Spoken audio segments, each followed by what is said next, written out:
Mr. Bennett, you are the most popular politician in the opposition of Israel. You were the prime minister, and many people say you might be the prime minister of Israel again. And your major rival is the prime minister, Benjamin Netanyahu. Do you think Netanyahu is unfit to be the prime minister of Israel? I think it's time for change in Israel. I think the Israeli public wants a renaissance, a new story for Israel after these very tough years. And after, frankly, 20 years of Netanyahu running the country, I think it's time to move on and revive Israel. And regarding the West Bank, there's a rise of attacks of settlers attacks against Palestinians. They're feeling empowered. It looks for the rest of the world that they're feeling empowered by Netanyahu's government. How would you deal with the radical settlers? Well, there's a huge rise in attacks on the Jews, and there are also attacks of the Jews. From my perspective, zero tolerance to any violence and any crime anywhere ever. So I'm very tough on it. While I'm a big believer in Israel and in our building Israel everywhere, I vehemently oppose any sort of violence, and I wouldn't accept it. But now, like, the Israeli army is tougher with the Palestinians in the West Bank than it is with the settlers. So you would be tougher with the settlers than the current... From my perspective, I'm colorblind. Anyone who breaks the law, we should apply full force wherever it may be. Anywhere in Israel, full force on anyone. I don't look at their religion or belief. Equal law to everyone. We'll go back to West Bank later, but now I want to ask you about Gaza. There is a ceasefire in Gaza. There is no peace. Trump says that there is peace, but there is a ceasefire. Hamas still has weapons. Hamas still controls like the 45% of Gaza that Israel is not controlling, and Israel still controls over 52, 54% of Gaza. How do you see the ceasefire? Do you think you can move from that, like you can have a better situation than we have now from the status quo? I believe so. I believe that we can ultimately bring prosperity, but it's a layered approach. There's a sequence. You can't build anything when the ground is filled with terror. And Hamas is a terror group. And as you suggested, the reality is that we've not yet destroyed Hamas. So we have minutes from our border, just minutes away from our border, a terror group who conducted the horrific attack of October 7th that explicitly says it wants to do it again and again. So we have to eliminate Hamas. We have to de-Nazify the public in terms of hate and anti-Semitism. So we need the social networks and the mosques and the schools to stop teaching hate of Israel. And we can also rebuild Gaza, Gaza 2.0, where they could have a future. Israel has no desire to govern Gaza. I don't want to govern them. I don't want to run their lives. They should run their lives. But we have to have security. And we can't have security as long as Hamas is there. So there's no real way to bypass the disarmament, the full disarmament of Hamas. But so far, no country, people say, the Arab countries or even the Islamic countries should send their army to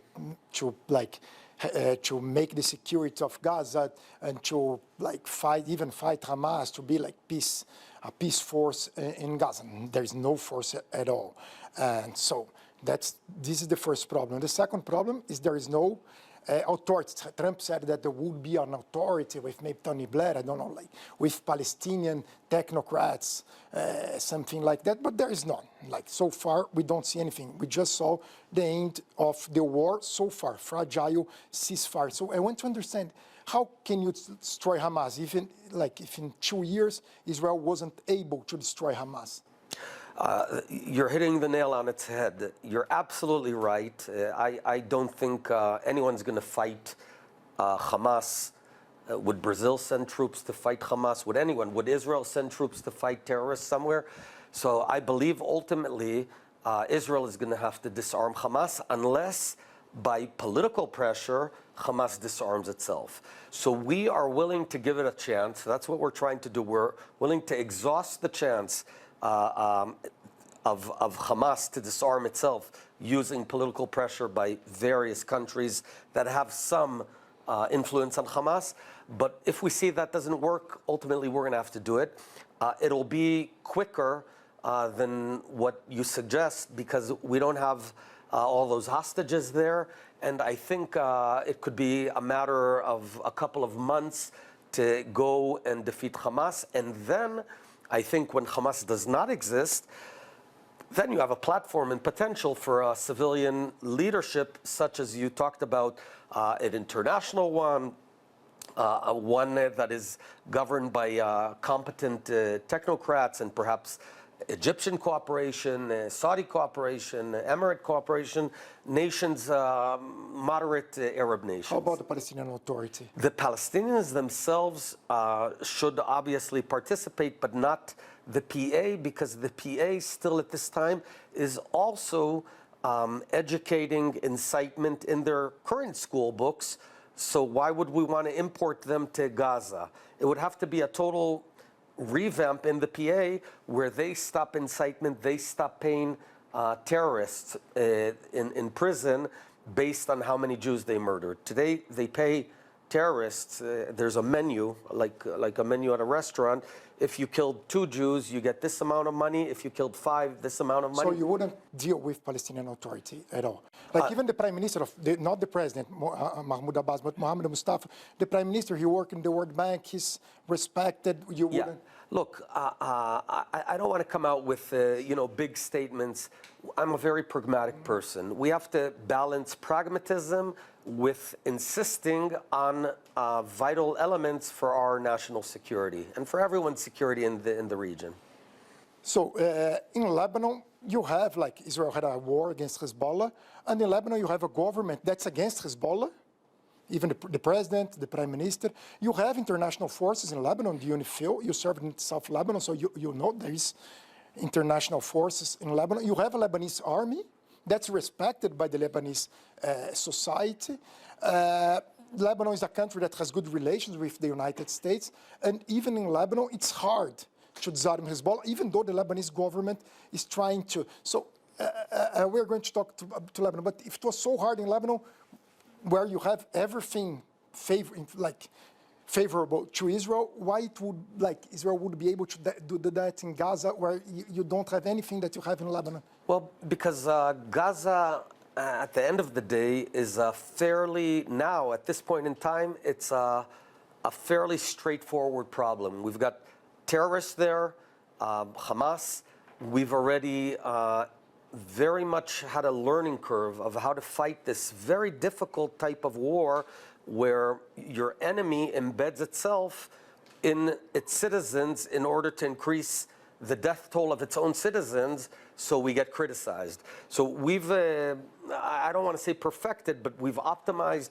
We know how to do it now. We don't have the hostages there, and we could do it fairly quickly. It's not a... by no stretch of imagination is it an impossible task. In Lebanon, as I said, there is a government that's against Hezbollah. Yes. It's a government that has good relations with the United States and with the countries of the regions, with Europe, President Joseph Aoun, Prime Minister Nawaf Salam. They want to disarm Hezbollah. President Joseph Aoun, on the day before the day of the independence of Lebanon, he said that he wanted to talk about having peace with Israel. So, but he wants at the same time that Israel stops the attacks on Lebanon, and Israel withdraws from the 5 points that Israel still controls on the border with Lebanon. But 2 days later, instead of accepting the dialogue with Lebanon, Netanyahu ordered the bombing of South Beirut, where a Hezbollah leader was, and he killed the Hezbollah leader. But at the same time, many in Lebanon say that this gives the narrative to Hezbollah, even though the majority of the Lebanese are against Hezbollah now. So why Israel doesn't talk to Lebanon? Why Netanyahu doesn't talk to Mr. Joseph Aoun? So I think that's a very fair question. First of all, I want to say that from Israel's perspective and the Israeli public, we would seek normalization and peace with our northern neighbor, Lebanon. Historically, we should have peace with Lebanon. We never did. Since Israel's founding, I think by and large, much of the Lebanese population is a very high quality population, and if there were peace, we could do amazing things together. What's happened since the 80s is that a foreign country and foreign force, which is the Iranian Shiite force, gradually took over much of Lebanon from a security standpoint, and using terror and using other very violent tools, they effectively controlled much of Lebanon through Hezbollah. Hezbollah is an arm of Iran. It's funded roughly $1 billion a year. And this is the problem, that we have Hezbollah there. Now, there's two conflicting vectors here. On the one hand, we need to ensure our security. And what we cannot do is what we did for the past 20 years, which was basically say, we're not going to do too much action. Hopefully, Hezbollah won't do anything to Israel. And what happened was Hezbollah, which was initially not that big, it grew and grew as a military, as a terror force. And they gained 100,000 rockets and missiles, all targeted to Israel, to my home, my parents' home in Haifa. And we created or allowed this big monster to come about. And lo and behold, on October 8th, 23, with no provocation on Israel's side, Hezbollah began shooting rockets onto Israeli towns, onto Israeli homes. They killed Israelis, no provocation. So we had to act, and we acted. Now there's two elements in tension. On the one hand, we cannot allow Hezbollah to rebuild itself, which it's trying to do. Hence, we took out not just someone, the commander of Hezbollah, the military commander of Hezbollah, who explicitly is trying to rearm and attack Israel again. On the other hand, I do understand your point that this creates tension and pressure on the people in Lebanon, especially the president and prime minister, who do seek normalization. So this is something we're going to have to work out. But I have to say, at the end of the day, from my perspective as an Israeli prime minister, Israeli safety and security of my citizens is paramount, and normalization, if we can achieve security, I want peace. But I won't risk my people's lives in the goal of peace, because that'll blow up, by the way. What do you believe in peace with Lebanon? If you become prime minister, you would try to talk with President absolutely, and it would be absolutely. I would desire peace with all our neighbors, especially with Lebanon, but it would involve the disarmament of Hezbollah. And regarding Iran, Iran is weak now, yes. Like it was defeated by Israel and by the United States. How do you see the future of Iran? Ayatollah Khamenei is old. You see things like happening there. Like, what would you do regarding Iran? So my analysis of Iran is that the current regime is unstable. It's corrupt. It's weak.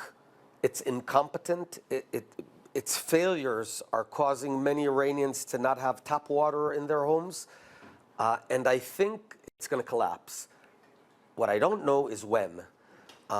It's a bit similar to the Soviet Union of the 80s, where you had these very old, disconnected leaders that were, and you had this whole construction which was rotten.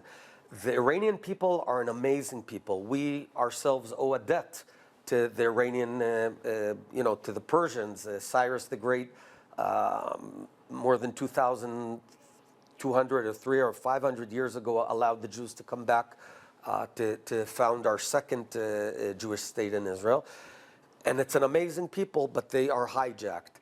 What I would suggest for the West is to take actions to accelerate the collapse of this regime, so it happens in 3 years and not in 30 years. It will collapse, but I'm not talking about military actions. I'm talking about soft actions, economic and industrial and other elements to accelerate the collapse of this horrible regime, because it's going to happen. And regarding Saudi Arabia, Israel, you wanted, Prime Minister Netanyahu want, like the Israeli society, want to have a relation with Saudi Arabia. But Mohammed bin Salman, he says that he would make a deal with Israel if Israel accepts a Palestinian state or to negotiate a Palestinian state. How would you deal with Saudi Arabia? So, first of all, we absolutely want normalization with the Saudis.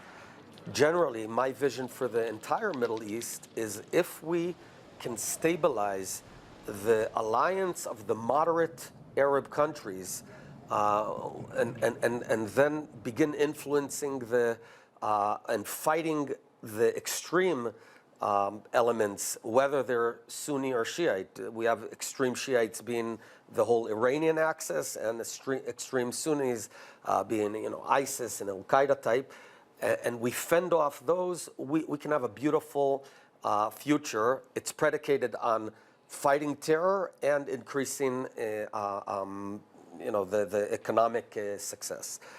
Specifically, I oppose a full-blown Palestinian state that would embed sovereignty and control of the borders and a military, because we tried it twice before and it blew up in our faces. We tried it during Oslo and it blew up in the Second Intifada with about 1,600 Israelis murdered.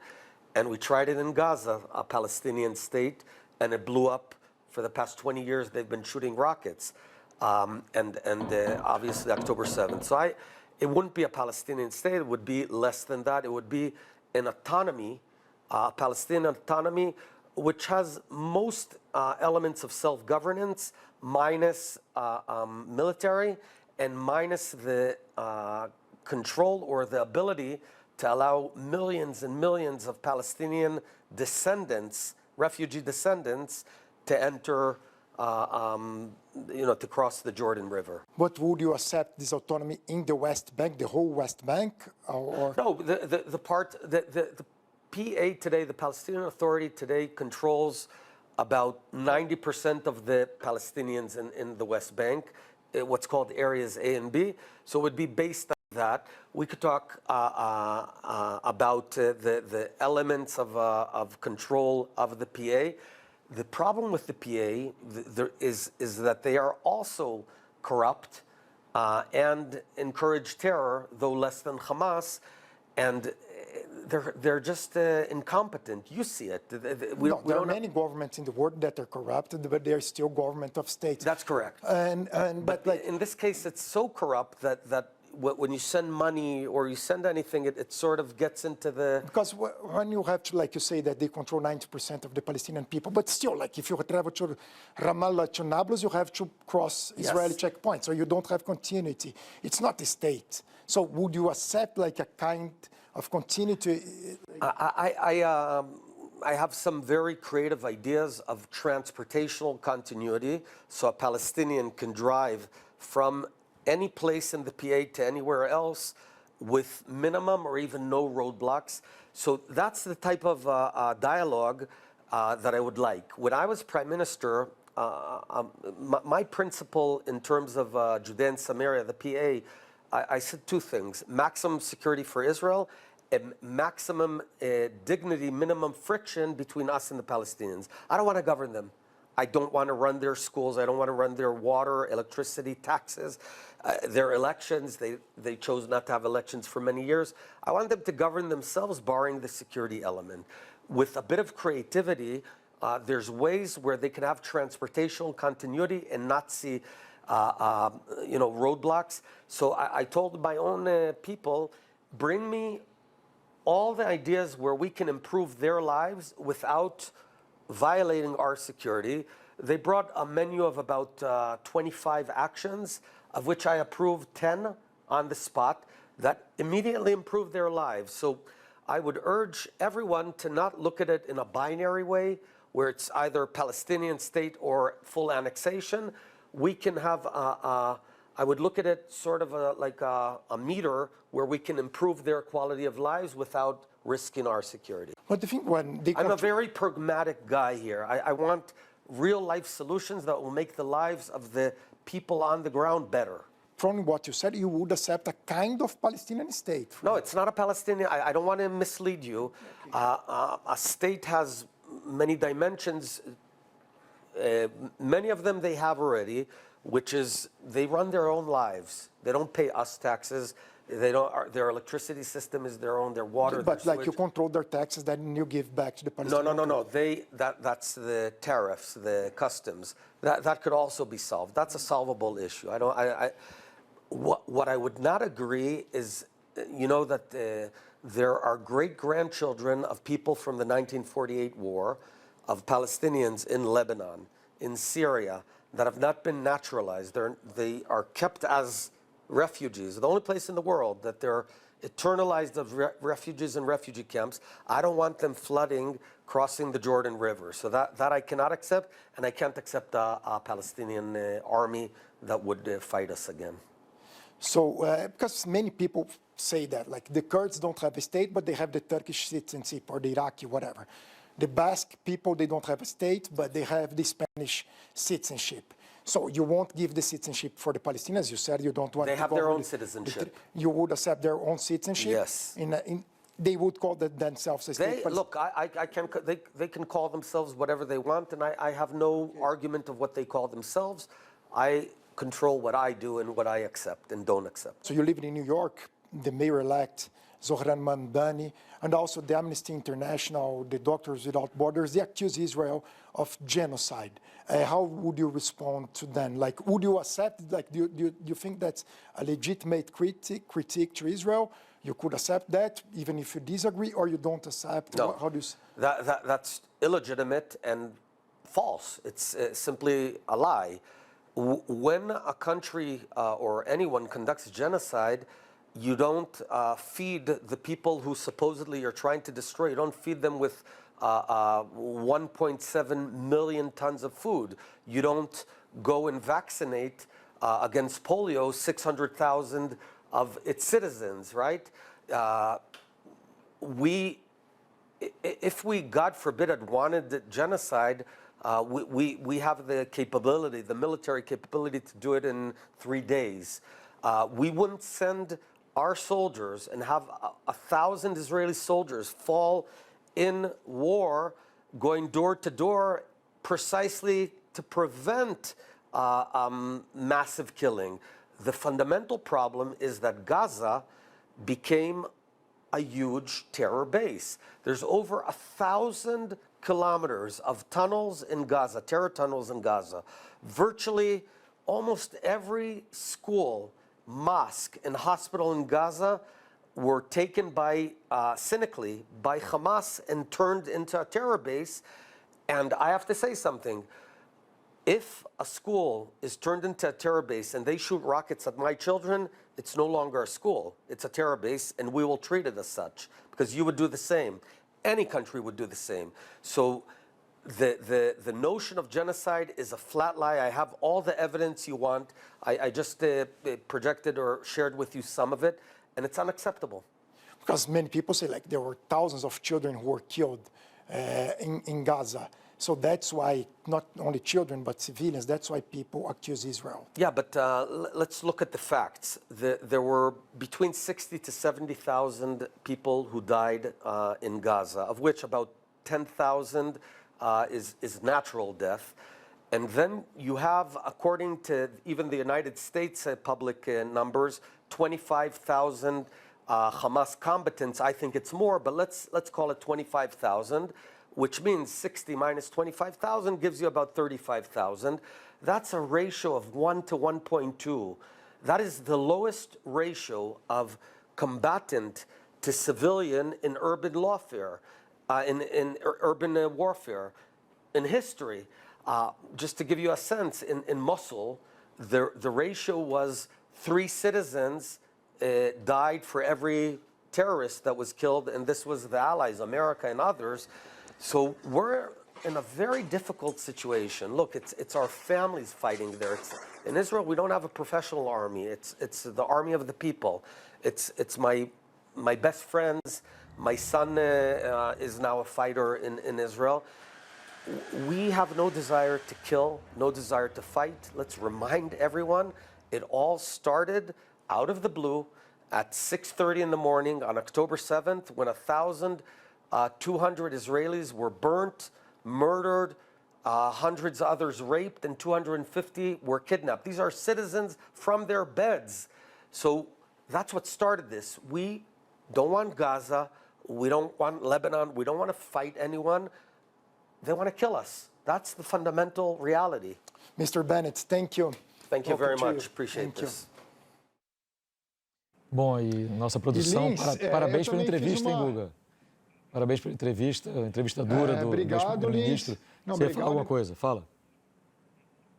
Não, obrigado também por toda a ajuda. Só para lembrar, tem uma pergunta também sobre a relação de Israel com o governo Lula no Brasil, que foi exibida no GloboNews em pauta na quinta-feira e que está disponível nas redes sociais da GloboNews. Então, quem quiser assistir esse trecho, que acabou não entrando hoje, porque já tinha entrado na quinta-feira no Em Pauta. E eu também fiz uma pergunta a ele sobre a questão da permissão para que jornalistas entrem em Gaza, jornalistas estrangeiros. Ele falou que se fosse primeiro-ministro, sim, ele iria rever essa decisão e provavelmente permitiria a entrada de jornalistas. Hoje o governo do Netanyahu não permite, Lins. Eu acho que você tem que falar também que a gente buscou, né, conversar com o lado palestino, né? Exato. A gente procurou, a nossa produção, a Embaixada da Palestina no Brasil, a Federação Árabe Palestina do Brasil também, para comentar algumas dessas afirmações / acusações do ex-primeiro-ministro de Israel, Naftali Bennett, contra a autoridade palestina, quando ele fala em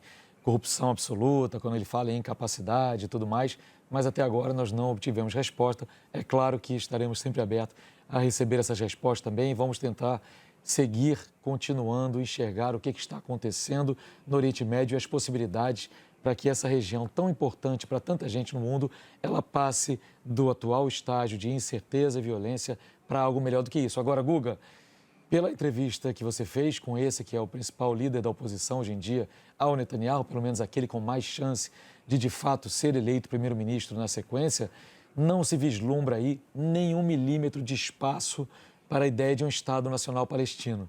O que se vislumbra é, mais uma vez, Israel se vendo no direito de determinar exatamente o que e até onde os palestinos podem controlar sobre os seus desígnios, sobre a sua população, porque desde quando um país aceita que as questões de segurança relativas à sua população sejam determinadas por outro país? Desde quando um país aceita que um outro país determine quem é que pode ou não governá-lo? Então, diante dessas falas, a gente vê como é complexo, como é difícil esse caminho para se chegar ao diálogo e ao entendimento entre Israel e os palestinos nesse momento. Não vislumbro, a partir dessa posição do ministro Bennett, mais espaço para uma discussão que queira, de fato, chegar a um ponto em que os dois lados se vejam como iguais, tendo os mesmos direitos e as mesmas responsabilidades, inclusive no que diz respeito à segurança da população de um e de outro país. Eu não sei qual foi a tua impressão, Guga. Olha, a minha impressão Lins, bom, em primeiro lugar, que ele é mais pragmático do que o Netanyahu, ele lideraria uma coalizão menos radical do que a do Netanyahu. E da entrevista, o que me passou é que ele tem muito interesse em uma negociação com o Líbano, assim, passou uma mensagem de que ele que ele entende o contexto político libanês, diferente de outros governos israelenses que acabavam generalizando o Líbano pelo Hezbollah. Ele sabe bem, isso não só pela entrevista, mas também conversando fora do ar, ele entende bem a dinâmica libanesa, as nuances do Líbano. Então, tem esse lado em relação ao Líbano e também uma diferença em relação ao Netanyahu, que ele vai tentar uma outra questão para os palestinos, diferente do Netanyahu. O Netanyahu não quer solução nenhuma, vamos colocar assim. Ele tem ali um plano, mas ele não aceita um Estado palestino.